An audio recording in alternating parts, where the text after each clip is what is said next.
Bueno, muy buenas noches. El artículo que vamos a revisar el día de hoy es la aplicación de Nusinersen en pacientes adultos con atrofia muscular espinal.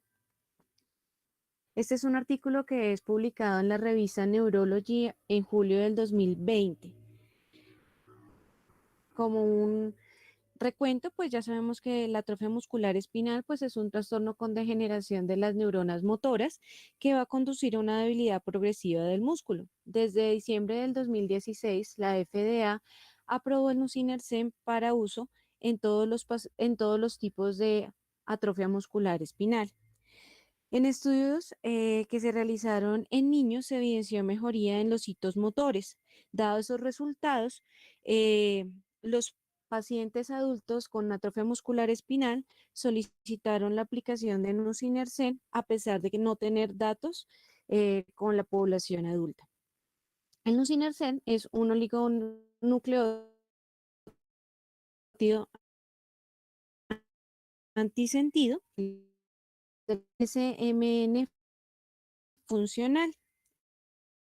Es útil para todos los atrofia musculares y lo que va a hacer es una acción, corte y empalme premensajero.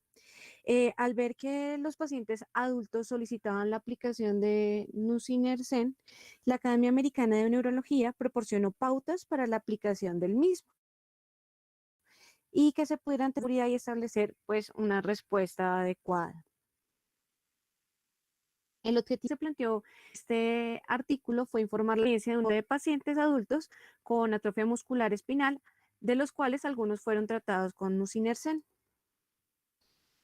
En la metodología, pues lo primero que se hizo fue pasar la propuesta a un comité de ética para que se tuviera la aprobación del protocolo y los registros y los consentimientos que fuera adecuado.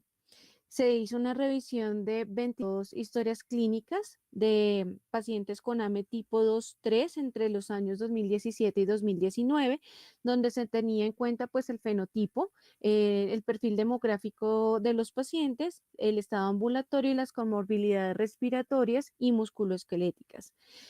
Lo que buscaban era la manera de evaluar de una forma objetiva el grado de beneficio en los adultos con atrofia muscular espinal que recibieran el tratamiento. ¿Cómo lo querían evaluar? Si había una estabilidad motora o había una ganancia en la función motora. Para ello utilizaron la escala, el Medical Research Council, eh, al evaluar la fuerza en las extremidades superiores e inferiores, evaluaron la fuerza de agarre con dinamometría desde el inicio a los 4, a los 6, a los 12 y a los 24 meses. La idea es que se iban a evaluar 32 músculos en los que se evalúa la abducción del hombro, flexión y extensión de codo, muñeca, de los dedos, de la cadera, de la rodilla. Evaluaron el interóseo dorsal, evaluaron también la abducción y la aducción de la cadera y la dorsiflexión y la plantiflexión. Para ello utilizaron la fórmula que se encuentra en el recuadro de la mitad en la parte inferior, que es calcular el porcentaje del MRC, que era igual a un total de MRC por 100 sobre el número de músculos probados por 5. Adicional de utilizar esta escala o esta medida cuantitativa, también hicieron una evaluación subjetiva del cambio funcional. Entre eso les realizaban a los pacientes preguntas como ¿ha observado alguna ganancia o pérdida en funciones de sus actividades diarias? Si el paciente daba una respuesta positiva, tenía que dar un ejemplo de qué cambios eran o positivos o negativos con respecto a las funciones.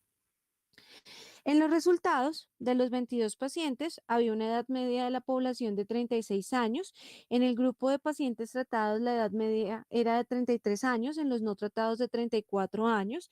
Los pacientes, si vemos acá en la tabla, la gran mayoría requerían de ayudas para su deambulación. 10 pacientes presentaban problemas respiratorios, 2 pacientes eran usuarios de traqueostomía y 17 pacientes presentaban escoliosis severa.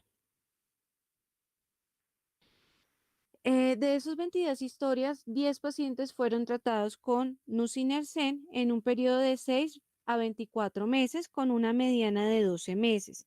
De esos 10 pacientes, 3 pacientes requirieron laminectomía ósea para poder tener un acceso intratecal y poder hacer la aplicación del nusinersen. En esta figura lo que vemos es el seguimiento que se hizo con el MRC. Entonces tenemos el inicio, perdón, coloco el puntero. El inicio de los pacientes cuando se hizo el protocolo. Las líneas grises son los pacientes que no fueron tratados, las líneas negras son los pacientes que fueron tratados. Como ya les había dicho previamente, solo 10 pacientes fueron tratados. Si hacemos un análisis del inicio de los primeros 6 meses, solo un paciente tuvo un cambio significativo del porcentaje del MRC. Los otros pacientes permanecieron igual y un paciente tuvo un leve descenso del total del MRC. Si hacemos el análisis entre los 6 meses hasta los 12 meses, vemos que 2 pacientes ya no continuaron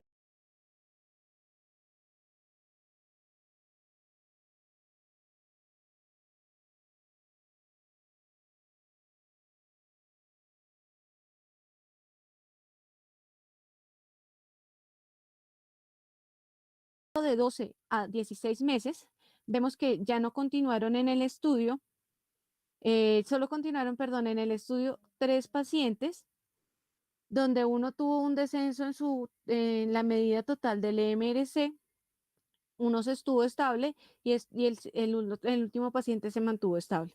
Y por último, en el seguimiento de 16 a 24 meses, un paciente tuvo un cambio significativo en el valor total del MRC.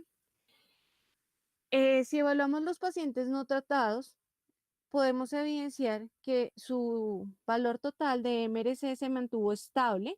Algunos tuvieron una leve mejoría de su valor total de MRC y en algunos, en 3 pacientes que vemos específicamente, este paciente y este paciente tuvieron un descenso en su valor total de MRC. Con los pacientes que fueron tratados con el nusinersen, lo que evidenciaron fue un cambio con el porcentaje de MRC a los 12 meses de 2,5% y a los 24 meses de 3,9%. Y la gran mayoría de pacientes que no fueron tratados se mantuvieron estables. Aparte de haber hecho una aplicación del nusinersen, estos pacientes tuvieron múltiples complicaciones en las que se evidenciaron incontinencia intestinal y vesical un paciente. La complicación más frecuente fue la cefalea pospunción, que fueron 5 pacientes. Los 2 pacientes necesitaron un parche hemático. Un paciente hizo meningitis bacteriana y requirió hospitalización y cubrimiento antibiótico. Un paciente hizo una insuficiencia respiratoria por una neumonía y fallece, y unos pacientes interrumpen el tratamiento por una neumonía recurrente que no mejoró a los 12 meses, por no presentar ninguna mejoría al completar los 24 meses, y un paciente que era monorreno por presentar proteinuria mayor de 1000. Con respecto a la discusión, bueno, la mejoría eh, posiblemente se debe más a una mejoría subjetiva en los pacientes que recibieron el tratamiento. Se ve mejor respuesta en los pacientes que son menores de 30 años. De pronto lo que han analizado y lo que vieron es que se puede ver esa mejoría o ese cambio en el porcentaje del MRC a un efecto de placebo significativo. Lo otro que se analizó fue que el seguimiento fue demasiado corto para demostrar beneficios. Y también, pues que los pacientes que fueron tratados a 2 años no tuvieron ningún beneficio ni subjetivo ni objetivo. Hay algo que se debe tener en cuenta para poder definir este tratamiento. Este es un tratamiento que tiene un costo alto, el medicamento, por lo que se debe tener en cuenta. También se debe tener en cuenta sus posibles efectos secundarios.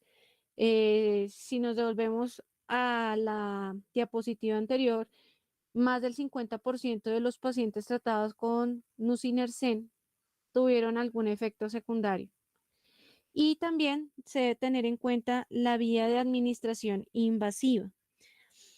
Y lo que planteaban también los autores es que, teniendo en cuenta el costo, los posibles efectos secundarios y esta vía de administración invasiva, se debe mostrar una respuesta espectacular para que se considere el uso del medicamento. Adicional, pues la atrofia muscular espinal es una enfermedad que progresa lentamente y no hubo una disminución de la función hasta 2 años de seguimiento. Debemos tener en cuenta, pues, los efectos secundarios fueron frecuentes y no se relacionaron tanto con el medicamento, sino más relacionado con la administración intratecal. Y en este caso, la recomendación que también hacen es que los neurólogos deben tener cuidado al hablar del nusinersen con los pacientes adultos con atrofia muscular espinal. Está dado que hay unos beneficios, pero no está claro eh, qué tanto puede ser benéfico para esta población y si tiene un alto potencial de efectos secundarios. En este estudio se encontró una evidencia de tipo clase 4 en que para algunos sujetos con atrofia muscular espinal, el nusinersen mejoró la función subjetiva, pero provoca graves efectos adversos.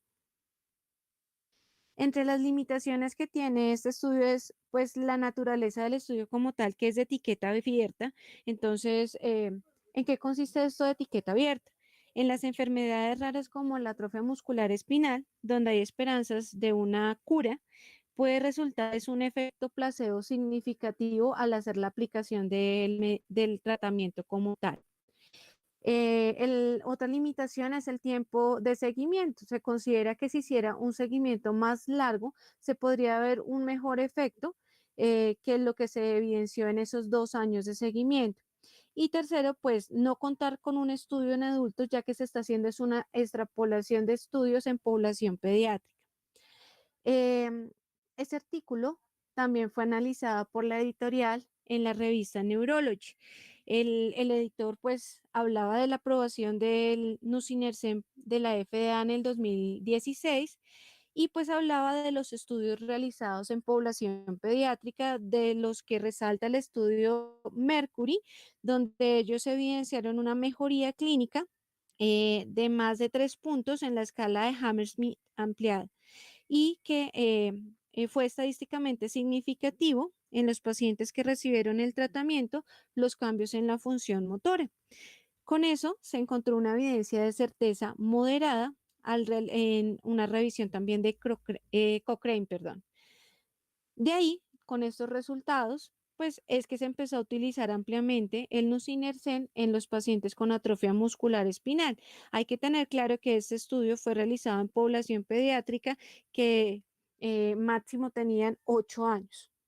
Él considera que es un problema extrapolar de un estudio en un grupo de pacientes de características diferentes y de perfiles diferentes de pacientes para una población adulta, dado que la debilidad muscular se necesita estarla reevaluando si hay mejoría o si puede haber mayor compromiso y evaluar la relevancia clínica de realizar procedimientos invasivos. También expone que es claro que un pequeño beneficio no mejora la calidad de vida de los pacientes y no se puede justificar su tratamiento. También él comenta o coloca en su artículo que es difícil hacer una evaluación progresiva en los pacientes con atrofia muscular espinal tipo 2 y 3, por lo que el curso de la enfermedad va cuesta abajo y es extremadamente lento. Entonces, un periodo de seguimiento corto no sería suficiente y que utilizar ya teniendo los pacientes que son adultos un compromiso mayor que la población pediátrica, la escala MRC para hacer un seguimiento en una enfermedad grave no es lo más apropiado. Me pareció importante traer las preguntas que él plantea para definir si realmente es útil llegar a utilizar este tratamiento, viendo las complicaciones que se pueden presentar. Entonces, nos lleva a una reflexión de si se puede convencer de que los resultados de estudios con diferentes características se pueden aplicar a todos los pacientes. También hay que pensar, es poco probable que los efectos secundarios aumenten con inyecciones repetidas. ¿Es el beneficio lo suficientemente alto para tomar los riesgos? ¿Son los pacientes plenamente conscientes de los beneficios limitados y de los efectos secundarios potenciales del nusinersen intratecal? Por último, con el artículo lo que nos hace es una advertencia, nos advierten de esas posibles complicaciones y nos hacen recordar pues el juramento hipocrático, que lo más importante es no realizar daño a los pacientes. Muchas gracias.